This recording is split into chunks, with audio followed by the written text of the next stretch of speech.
welcome everybody to this installment of Live Your Dream Monday. Today I have with me special guest dreamer from Share Your Dream Friday, the great Chris Stewart. Chris, how you doing today? I'm fabulous. Thanks for having me again. Oh, it's a pleasure to have you here. It's a pleasure. And it was great when you shared your dream on Share Your Dream Friday. So tell us, what's been happening in your life since you shared your dream with the rest of the world? Well, I have not become fearless yet, but I'm working on it. And, the thing about that video that really surprised me is when I did it, suddenly I became accountable to the world, or so I thought.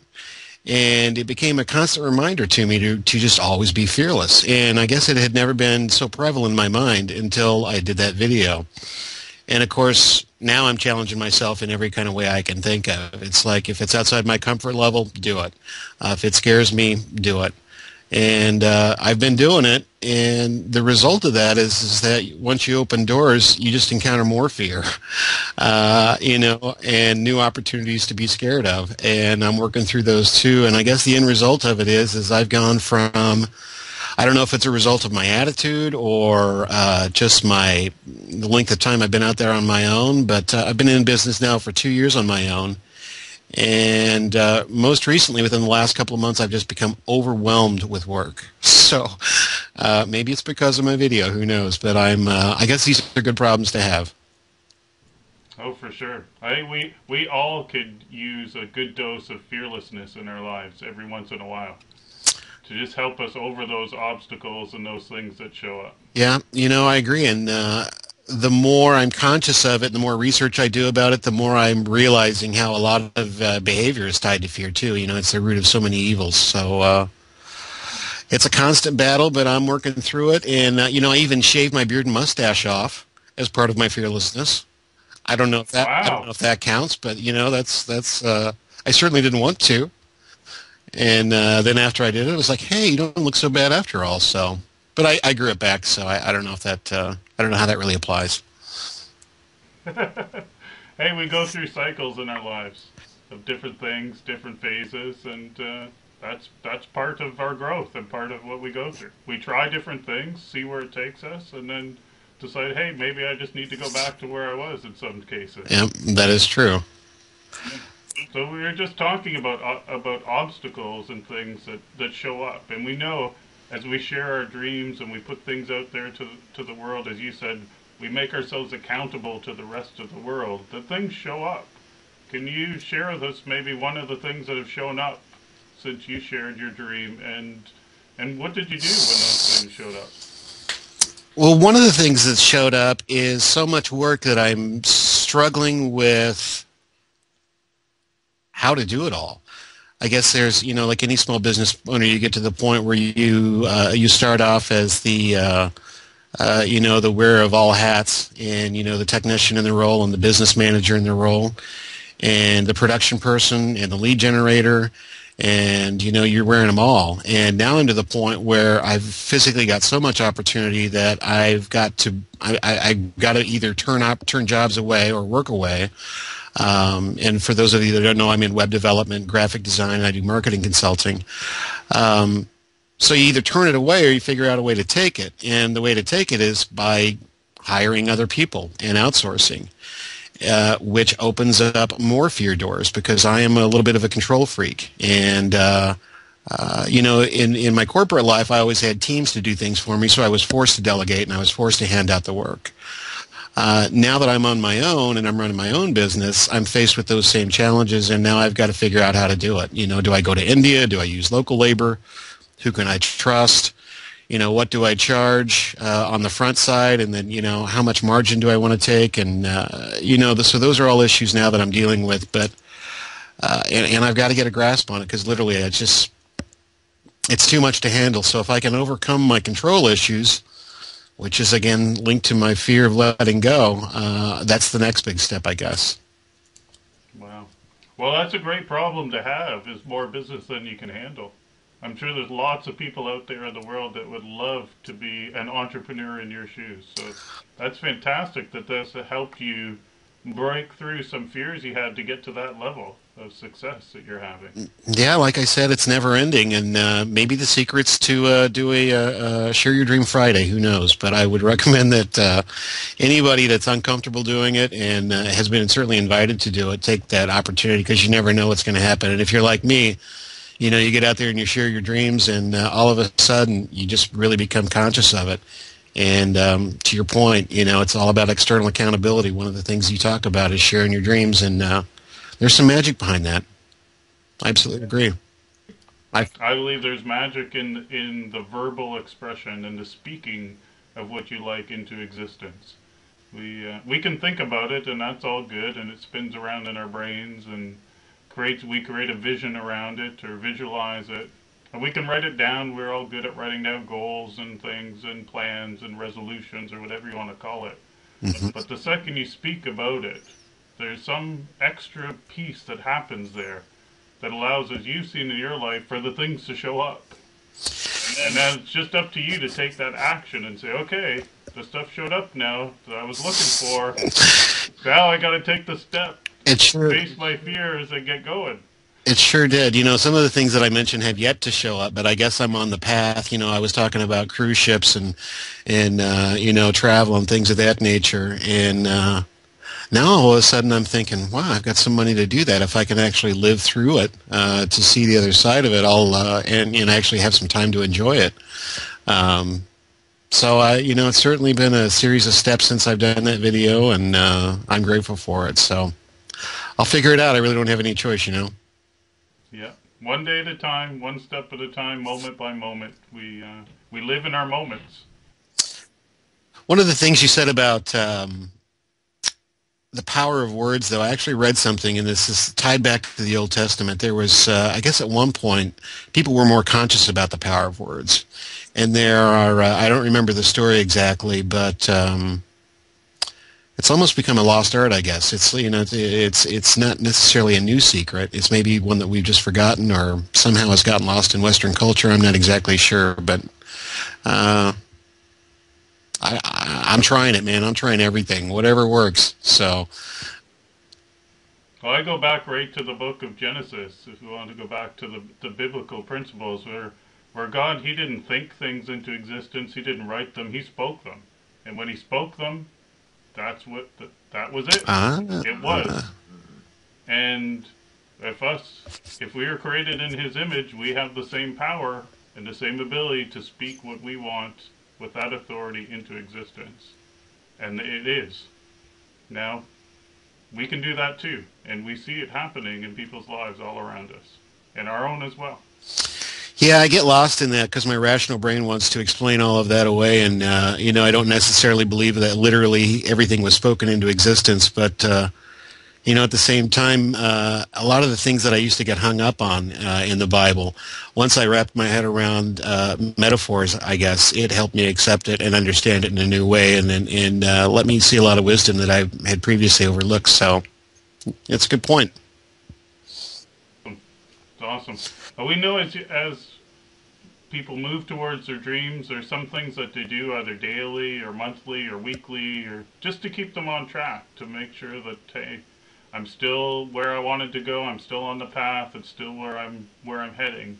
Can you share with us maybe one or two things that you do to keep yourself focused on where you want to go? Well, I surround myself with symbols and objects that are meaningful to me. I've got a vision board that supports a lot of the things that I want. I'll print out little things here and there that are symbolic. I constantly feed I think I mentioned this in my last video, that I surround myself with quotes, and the internet is just a huge, vast repository of information for me. So anytime I've got a problem or I'm thinking about some area, thinkexist.com is one of my favorite sites. I'll type in a keyword and you know, ask Albert Einstein and Thomas Edison and, you know, a lot of people that are a lot smarter than me what they think about, you know, whatever it is that I'm struggling with. So I certainly do that so I guess by, you know, having real world objects around me that kind of symbolize and remind me where I want to go, that's certainly a part of it. The vision board is certainly a part of it.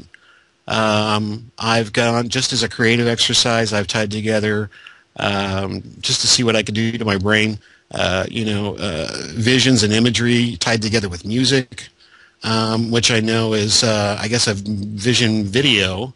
I've heard other people talk about those. I kind of Mind movies or something like that. there you go, mind movies. I actually stumbled across the power of that kind of accidentally.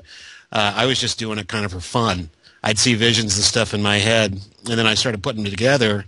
And after you do that, they play in your head over and over, and that's also another place that you can go, and it's fun to watch those too, because they're kind of a reminder of the state of mind you were in even when you did it. And I've just got a bunch of stuff that pops into my head, like things that one of my favorite quotes is that the things we fear set us free. I don't exactly know what all that means. For example, I don't know that facing a lion or a tiger would set me free, but there are a lot of situations where I believe that's true. So it's like, man, if I'm scared of it, you should probably do it or try it. So I guess Try to tell us something. I guess that's a long-winded answer. I'm just in a conscious state of reprogramming my head. All the time, just reprogramming my head and filling it with a lot of stuff that I didn't even know to look for earlier. So That's great. Well, when you make space for stuff, like when you clean out your head, which a lot of self-help things I'd say help you clean out space, but then you need to fill it back up with something good and something new, or all the other stuff comes back. yeah, I agree. I used to, there was a long time in my life where I didn't even know how to think or live inside me. I didn't really even have any practical training. I grew up in a Christian household, very conservative background, and I was exposed to church and religion, and I'm not sure I gained a lot of practical knowledge out of that. But later in my life, when I started digging into self-help gurus like Tony Robbins and Stephen Covey, and even through a lot of my business philosophy training, I started realizing that I was getting answers for questions that I'd been asking myself over and over again, like, why don't I ever do this? And why do I consistently struggle with that? And why do I react the way that I do to certain situations? And the deeper I got into that, the more I realized, hey, these are actually real tangible answers and things that I can start applying in my life and to make a difference. And I started that about 6 years ago, but honestly, I didn't really put it into practice probably until about maybe 2 or 3 years later. And especially after starting my own business, like I've said before, I knew that working for me was going to be working on me. So, I think from my own personal experience, a lot of that stuff I learned and a lot of those things that I appreciate and say, yeah, those are good ideas, and yeah, I understand how that works, are all great. But unless you actually put them into practice and force yourself into a situation where you've got to grow because you don't have any other choice, sometimes it just becomes meaningless. But I do know this: the more you practice it, and the more you change your internal dialogue, the more things change around you. So, Yep.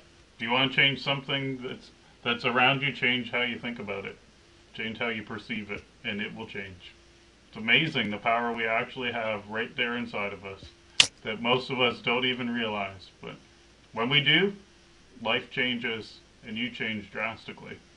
this is true. I know some people that are struggling with in certain areas of their life and asking a lot of the same questions that I did. And one of the things that I appreciate about you is, talking to people in a way and giving them new ideas and new perspectives and challenging them on a couple different levels. And I find value in that too. And I've just become radical about, people even talk to me about, taking antidepressants and, their anxiety problems and how they're held back in certain areas of their life. And I've even been in stages like that too, but I am convinced that there's a lot of work that we can do on our insides that don't require, drugs, or I'm not suggesting that, there's just changing your entire inner dialogue changes everything, but I know that it certainly does go a long way, and it's provided me with a lot of power and faith and I guess peace and security in some ways. So, Well, that's fantastic. It sounds like you've come a long way and are continuing head on towards your dreams. I got a lot of work to do, but I do appreciate growth, and I don't think I'll ever be done. But But you are becoming very fearless.